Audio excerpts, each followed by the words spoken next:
So, a few days ago, I told you guys that I wanted to do a Q&A section on the channel. And of course, I didn't put boundaries on which kind of questions could be asked. So I got some really interesting questions on YouTube, Facebook, Instagram. And today, I'm going to be answering some of those questions. Obviously, most of the questions are going to be focusing on poultry because, as you might know, Dr. Daniel, practicing medical doctor, very passionate about poultry farming. So my focus is going to be poultry farming. So if this is your first time on the channel and you haven't subscribed to the channel, please don't forget to hit the subscribe button, smash that notification bell, that way you never miss out on an upload. And let's go right into the questions. If you're wondering why I'm holding a notebook, it's because I couldn't keep all the questions in my head. So I'm going to be reading them here and I'll try to answer them to the best of my ability. Let's kick off. When will you start feeding your birds the fodder, BSF, and other natural supplements? Of course, let's start with the other natural supplements. As you guys might know, I had planned on feeding my birds pepper. In my previous videos, when I was talking about alternative feeds for the chickens, I found out that pepper can be given to the birds and that the birds love it because lots of people were suggesting it. And when I read about it, cayenne, I think it's called cayenne, red pepper, the birds love it. So I prepared to plant behind my farm, a very small tiny space behind my farm, but it hasn't been raining, guys. We're in the dry season over here, and for the past few months we haven't had, like, rain that you can depend on. So I didn't plant it because I didn't want it to die. So very soon, probably in a month's time, or hopefully at the end of this month, Feb, we're going to have some rain on the farm, and then I'm going to plant it, then give it to the birds. The other thing is the black soldier fly. The story for me for the black soldier fly is quite interesting currently. Earlier on, I thought it would be very, very easy to reproduce the black soldier fly. From October, I believe I brought them in October, and this is February. I've been trying to reproduce them. And of course, there's a learning curve to anything. So at the beginning, reproducing them wasn't as easy. And right now, I'm just getting the gist of it, getting to understand how I can reproduce them further. So I'm just getting my numbers up, but the numbers I have currently, they're not big enough for me to give them to the birds. If I gave them to the birds, they would probably consume them in a day or two. I'll actually make a video about it soon to follow up with my current black soldier fly farm project for the channel. So that I'm not giving to the birds currently. The other one is the fodder. Now the fodder is obviously what I'm going to be giving to the birds easiest or soonest. But you might be wondering why I haven't started. If you guys do remember, I had a problem with infectious coryza on the farm. And because of that, I lost some time. And after that, I got another outbreak. I won't tip it off. I'm going to be showing it to you guys in the video after this one. But I got another outbreak on the farm and I had to treat the birds. I actually lost some birds. And because of that, I again lost time. And remember, we have vaccinations and everything in between that time. And I don't want to introduce a new food or a new kind of feed to the birds when they are suffering stress. So that's what has delayed the fodder thing. But I do have the barley on the farm and I'm going to be giving it to the birds, when the birds are out of the stress and everything. And hopefully we'll be moving into these alternative feeds very, very soon. Guys, you need to remember that the farm is not just an experimental farm. Despite the fact that I want to do all these other alternative kinds of feeds, I also have to think about making profit and, and getting the best that I can out of the farm. So I'm trying to balance the two sides. So hopefully we'll have it done very soon. After how long can I stop brooding my chickens? Well, this question has no outright answer because chickens grow at completely different rates. If I were to give you a range, it's between 3 to 8 weeks. But that really varies depending on the species of the birds, yeah? The most important thing is that during brooding, you're dealing with the heating of the birds. That's actually the most important bit, the heating of the birds, because the birds can't thermoregulate themselves. So you're trying to give them an environment which their mother would give them. So for birds that grow really quickly, for example, broilers, between 2 and 3 weeks, you'll be done brooding. For birds that take a really long time, for example, if you're doing indigenous chicken, that can even go up to 8 weeks because they really take a long time growing up, putting on feathers, being able to thermoregulate. So like I've said, it's not really something that's written down in script that this is how long you take to brood your birds. You need to be able to study your birds to a point where you see that the birds can thermoregulate. They are put on feathers and they can live through the night without any heat. That's how long the brooding takes. What camera and Android software do you use? I use the Samsung Galaxy Note 10 Plus, probably 1.5 years old phone.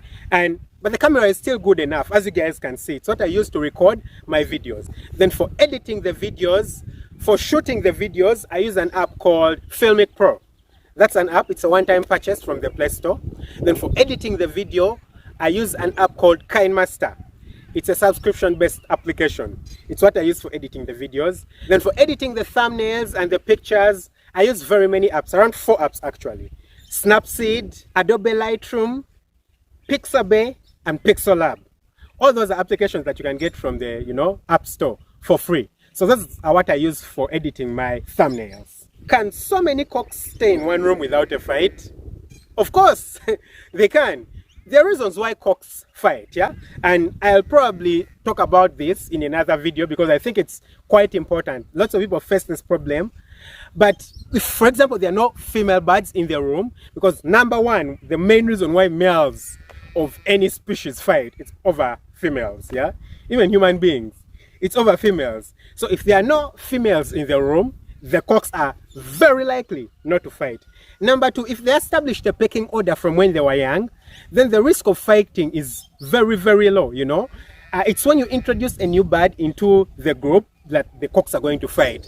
So it's possible for you to keep cocks in the same room without fighting. The idea is to get the motivation behind the fighting.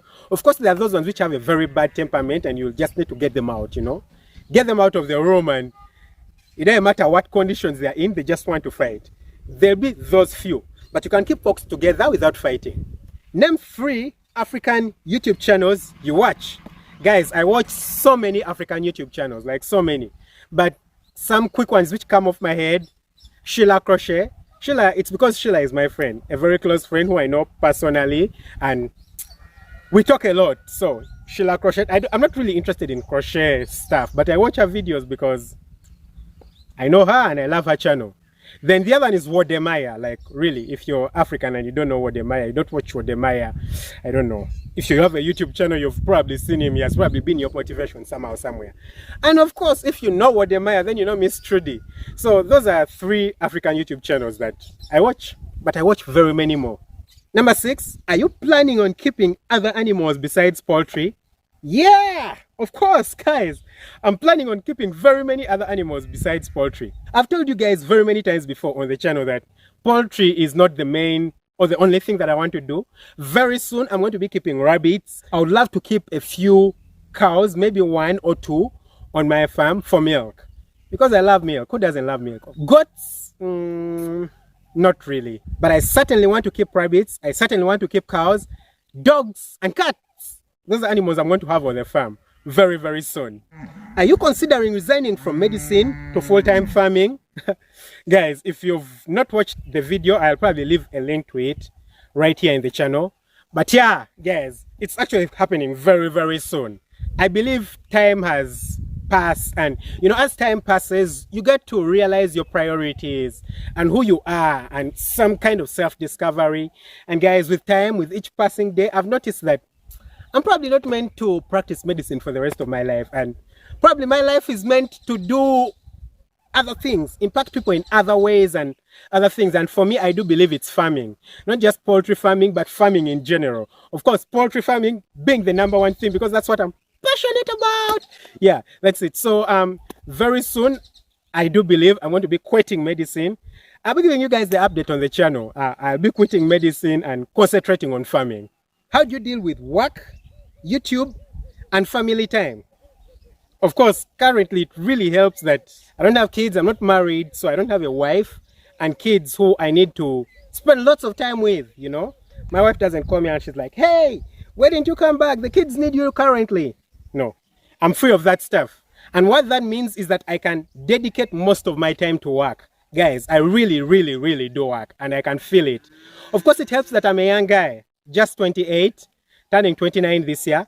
But that really, really helps because I have the energy to spend on all this work. Monday to Friday, I'm doing my work as a doctor. Weekends, I'm running around doing the farm. Then the days when I'm working in the evenings, I spend time, editing videos. On the weekends again, I spend time shooting videos when I'm on the farm, even on the weekdays, probably in the morning before I go to work. I'm shooting videos, editing videos. So guys, I do know that I work a lot, probably more than I'm supposed to work, but it's okay. I'm still 28 and this is the time to work. Yeah, time to put in all the effort you can. Probably when I'm 35 or 40, I'll work less. Who knows? Yeah, rest, have a good time in the future. But that's how I do try to balance. When I do get married, I'll probably figure out a way of getting some more time for the family. But right now, I can manage because I'm young, I'm strong, and healthy. Number 9, how does one contact you directly? Guys, this is, I know, the most frustrating for most of you guys. And I did it intentionally. And it's not because I want to frustrate you guys. But number 1, as you guys can see, I don't have a lot of time. I have too many things to do. But number 2, guys, there's a lot of content and free content that I put out on the channel. Yeah. So I put other ways of contacting me, like email. You can send me messages on Instagram. You can send me messages on Facebook. But I know people who send me messages, and because sometimes I take long to respond to them, they get angry. I find it in the comment section. I find it in the replies on some of my videos where someone is actually insulting me because I didn't respond to them. Guys, do you know how many messages I get every day? I get probably around 50 emails every day. You have to add Facebook, you have to add Instagram, so many messages every day, and I honestly can't respond to all of them. I probably need to hire a team in the future, but like I've said, I can't respond to all of them. So imagine I were to put my personal contacts online, like, I think it would be deafening. I would die, I would collapse, I'd probably be here recording a video and some people are calling me. So for my own sanity, I make it impossible to contact me directly. If you want to contact me directly, send me mail, yeah? If I think whatever you're contacting me for is important enough for me to get back to you, I'll get back to you or give you my number so that you call me. Otherwise, I can't respond to everyone. I try my very best to. I respond to as many people as I can, but like I said, I'm human and I have 24 hours in a day, so I can't contact everyone directly. But if you want to reach out to me in any way and you think what you want to reach out to me for is important, email. I'll leave it in the description below. Just send me an email. Do your eggs hatch? Simple answer, no. Why? Because they need a sperm. There are no cocks on my farm, so who's going to fertilize the eggs? I think if the eggs were to hatch without a female, the chicks would be like Jesus Christ, yeah? A virgin birth from Mary, the mother of Jesus. Guys, I'm sorry, there are insects disturbing me here. To be a virgin birth, so no, the eggs on my farm do not hatch. What is your view regarding local chicken on a large scale as far as Uganda is concerned? I hope you guys know what local chicken is. Local chickens are indigenous chicken. And I believe it's not just as far as Uganda is concerned, it's literally the whole world, yeah? Local chickens are local chickens. You know what the local chickens are? They're usually those chickens which you have to chase around for like a day before you catch it, if you want to eat it. They're usually free range around. So on a commercial level, I do believe the only way you can do local chickens is if you free range them. That means you don't need to buy for them any feed, or you just need to supplement them with feeds that probably your food scraps or things like that. Why? Because they take so long to grow, guys. They take around 6 months before they start laying, before they even reach market weight. And by market weight for the local chickens, I mean, 1.8 kilos, 2 kilos. They'll take 6 months. So imagine you're feeding them on your commercial feed, and it doesn't matter how much you feed them because their genes don't allow them to get, very, very big. So imagine you're feeding them on commercial feed. How long will they take to get to 2 kilograms? Broilers take 5 to 6 weeks. That's 1.5 months to get to that weight.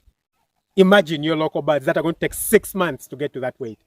Just wouldn't be worth it, isn't it? So they do make sense, but that's if you're going to free range them. Intensive systems supplying them with feeds? Nope, not a very wise idea. Number 12, how large of a poultry farm do you want? And will it be because you want to contribute or you want money? Of course, if you've watched a few of my videos from earlier on, you'll know that I really, really wanted to have a very huge poultry farm. Probably become the hugest poultry farmer in the world or in Africa or something like that. But with time, as time passes, you think over things, and yeah, I think that's no longer a goal for me. The goal is not to have a very, very big farm, probably 500,000 birds or 1 million birds. No. That's not a goal for me currently. I do believe I want to have the biggest impact I can on the poultry fraternity in the world, on the planet. I want to have the biggest impact that I can. And The best way you can do that, I believe, is through some kind of education. I mean, that's, the end vision of my life, yeah? Try to visit as many farmers as I can, probably set up a poultry unit. For me, the business, I do believe, is going to be the breeding stock to supply the old chicks, number one, and number two, to supply fertilized eggs. But in order to do that, I have to acquire as much knowledge as I can. And guys, if you can notice, I'm on a farm, yeah?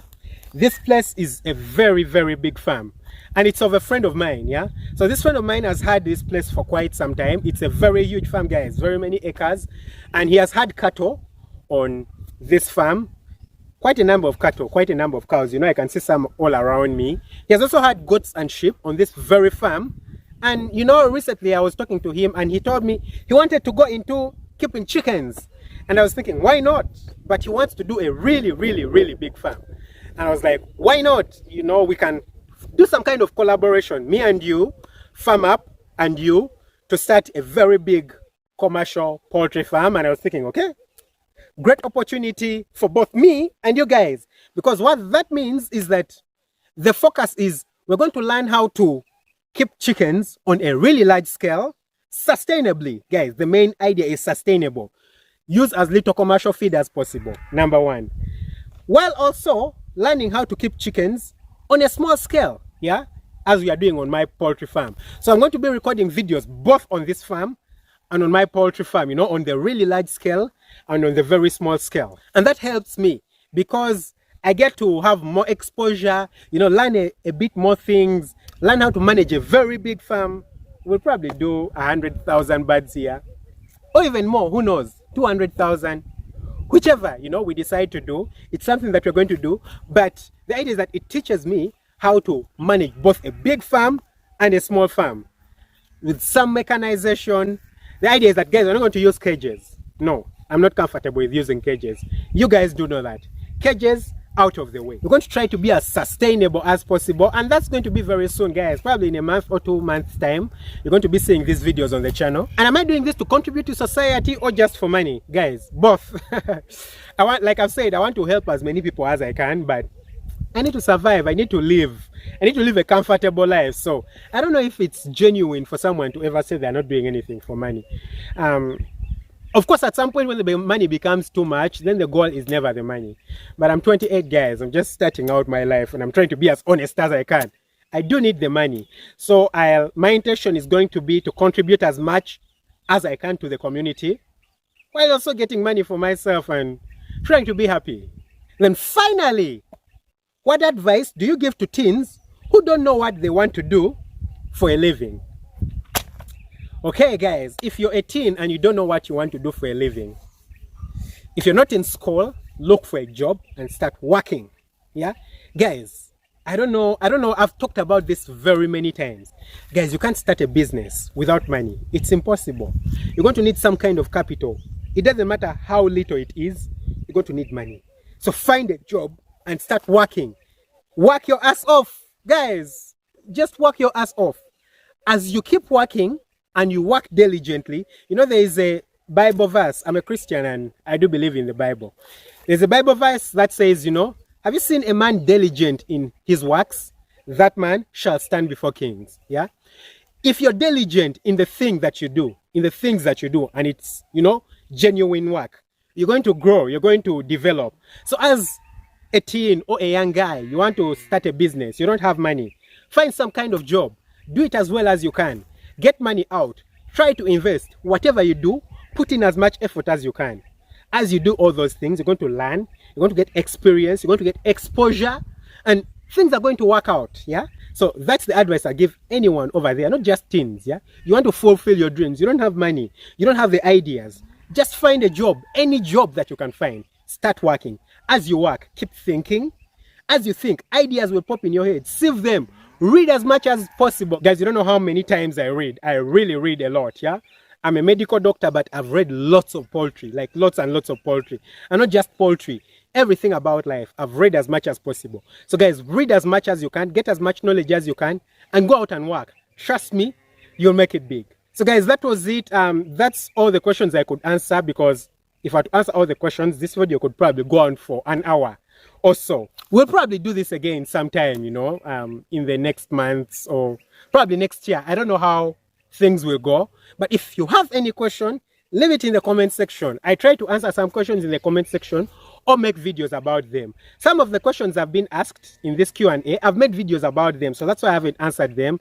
Just go check them out. I've had people asking me about how much feed do you need to feed the birds, how often should I change the litter, stuff like that, guys. I've talked about it in very many videos, and yeah, thanks for watching, guys. Lots of love. See you in the next upload. Bye bye.